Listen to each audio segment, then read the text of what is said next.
Anda kembali bersama kami di Kompas Petang. Saudara, mantan Menko Polhukam Mahfud MD menilai penanganan kasus pembunuhan Vina dan Eki di Cirebon 8 tahun lalu tidak profesional dan ada permainan.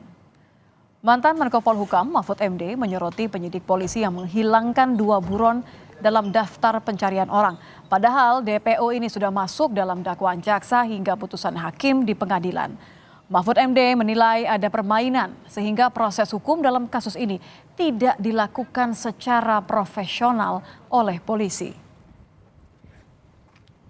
Ada permainan untuk melindungi seseorang atau mendapat bayaran dari seseorang untuk mengaburkan kasus, itu sudah sebenarnya sebuah permainan yang jahat.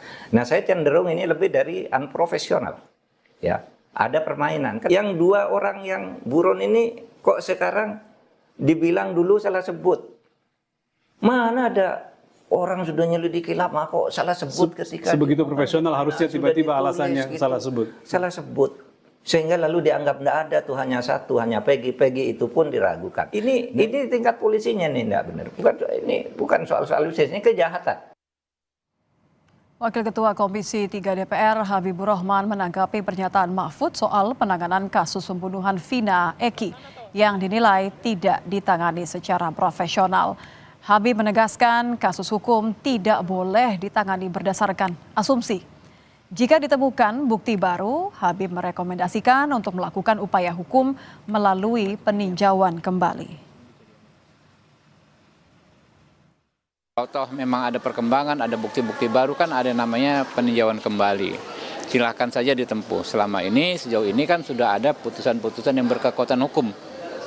Kalau itu belum dirubah, belum ada novum juga yang diajukan untuk merubahnya, maka itulah yang harus kita pedomani. Jangan ya, persoalan hukum itu kita sikapi dengan asumsi.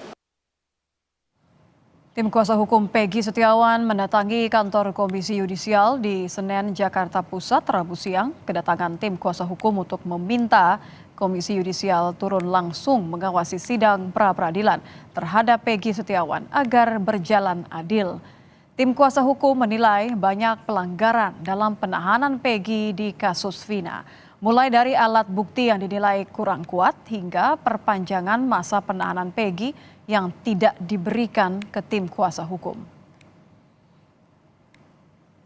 Memonitor persidangan, terutama persidangan pra-peradilan. Pra-peradilan telah kami daftarkan kemarin. Dan insya Allah tidak begitu lama lagi akan sidang.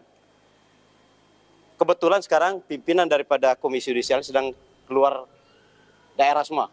Karena dalam rangka seleksi katanya Hakim Agung.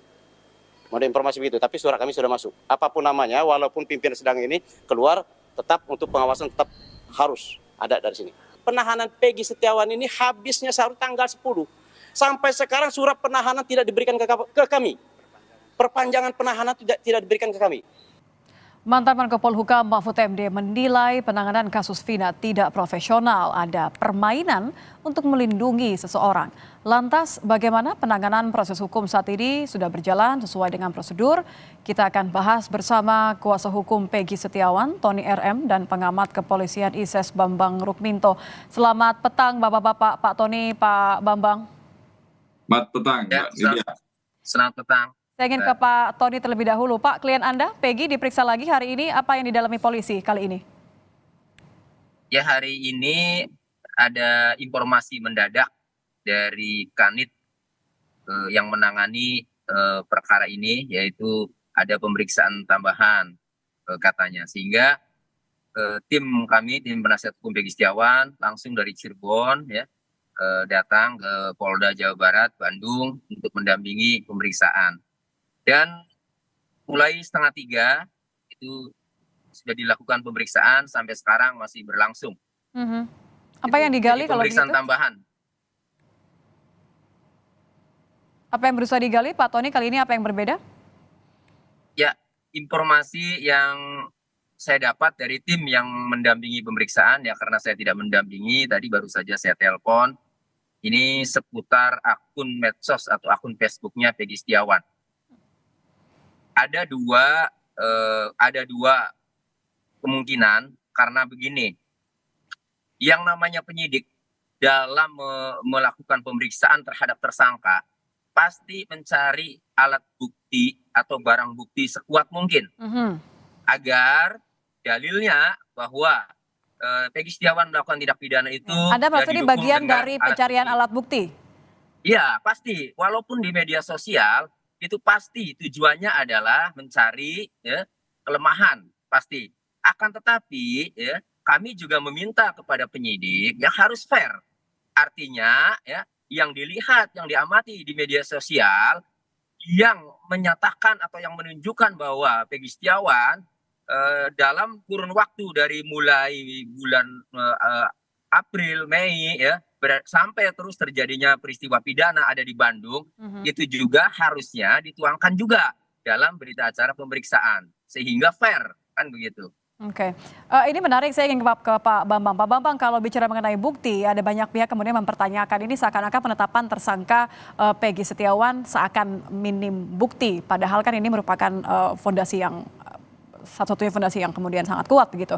Anda melihat bagaimana penanganan sejauh ini, penetapan tersangka Peggy yang banyak ditanyakan nampaknya tidak harus dipertanyakan begitu penetapannya? Ya, memang sangat janggal sekali ya. Peggy Setiawan ini sudah ditetapkan tersangka itu 8 tahun yang lalu. Artinya kepolisian dalam menetapkan seseorang menjadi tersangka itu sudah memiliki alat bukti yang cukup. Bukan alat bukti yang cukup, 2 alat bukti yang cukup, tentunya kesaksian dan alat bukti yang lain gitu loh. Ketika kesaksian 8 orang itu dicabut, akhirnya kan konstruksi itu berubah semua. 3 orang termasuk Peggy ini tidak dikejar gitu. Ya. Makanya kalau sekarang Peggy ini ditangkap dan polisi meyakini bahwa sudah memiliki alat bukti yang cukup, seharusnya kembali ke 8 tahun yang lalu. Bukti-bukti itulah yang seharusnya dibuat untuk melakukan pemberkasan terkait dengan pentersangkaan Peggy, sehingga kepolisian bisa menyampaikannya langsung kepada kejaksaan. Terkait dengan pemeriksaan ulang, ini hanya sekedar tambahan-tambahan saja. Jadi Seperti kalau, tadi, maaf saya potong Pak Bambang, jadi kalau ketika Prof Mahfud mempertanyakan apakah Peggy benar pelaku atau jangan-jangan cuma kambing hitam, tanggapan Anda? ya ini sangat kesannya sangat dipaksakan sekali untuk Peggy, untuk memasukkan Peggy sebagai tersangka dan membawa Peggy ini ke pengadilan. Oke lah, kita mengikuti alur berpikir kepolisian gitu loh. Kalau kepolisian konsisten dengan itu, berkas 8 tahun yang lalu sudah cukup tentunya. Itu saja yang diserahkan kepada kejaksaan, bukan melakukan pemeriksaan ulang gitu.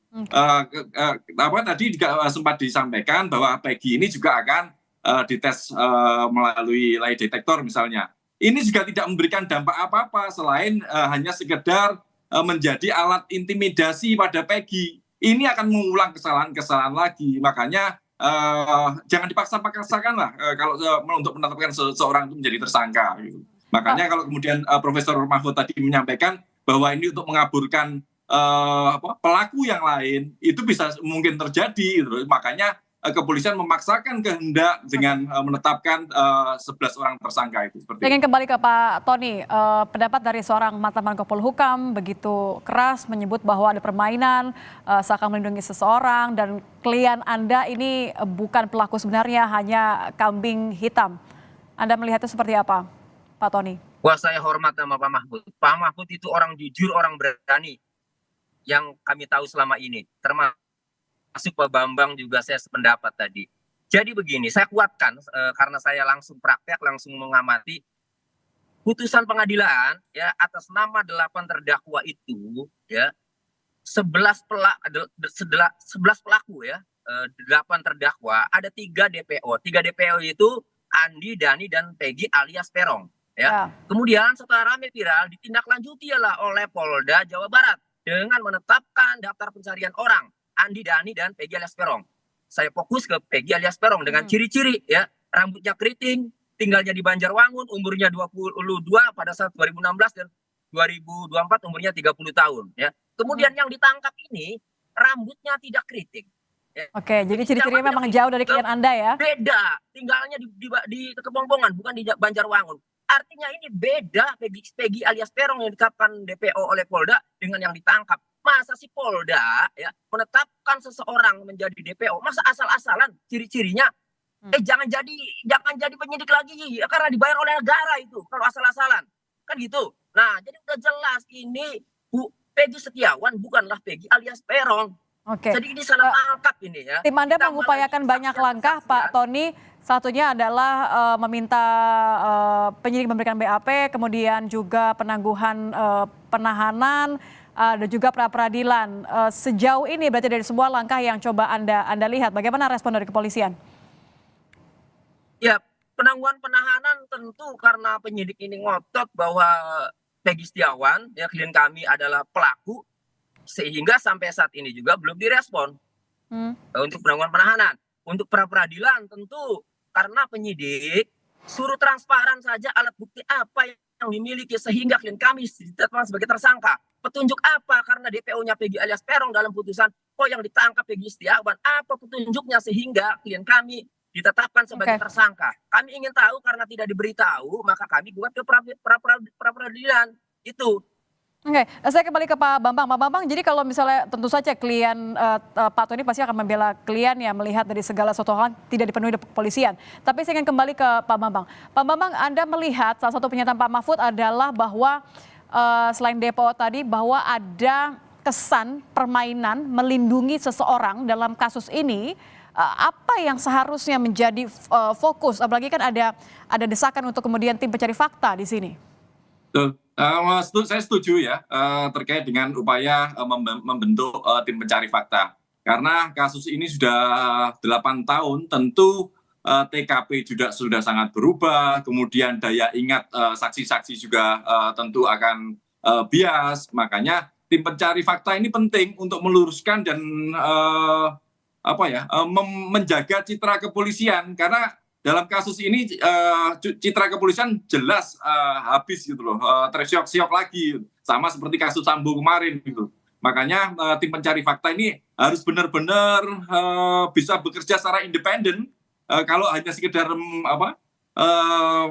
mengedepankan peran penyidik dari kepolisian saja, kalau sampai sekarang masih berputar-putar tidak jelas, olah TKP, gelar perkara yang bolak-balik yang tidak jelas itu, maka asumsi masyarakat akan semakin berkembang, dan netizen kita ini sangat pintar sekali, makanya penyelidikan netizen ini juga harus direspon positif oleh kepolisian gitu. Seperti itu. Baik, terima kasih Pak Bambang, pengamat kepolisian di dan juga Pak Tony RM, kuasa hukum dari Peggy Setiawan. Terima kasih Bapak-Bapak, selamat petang. Selamat petang.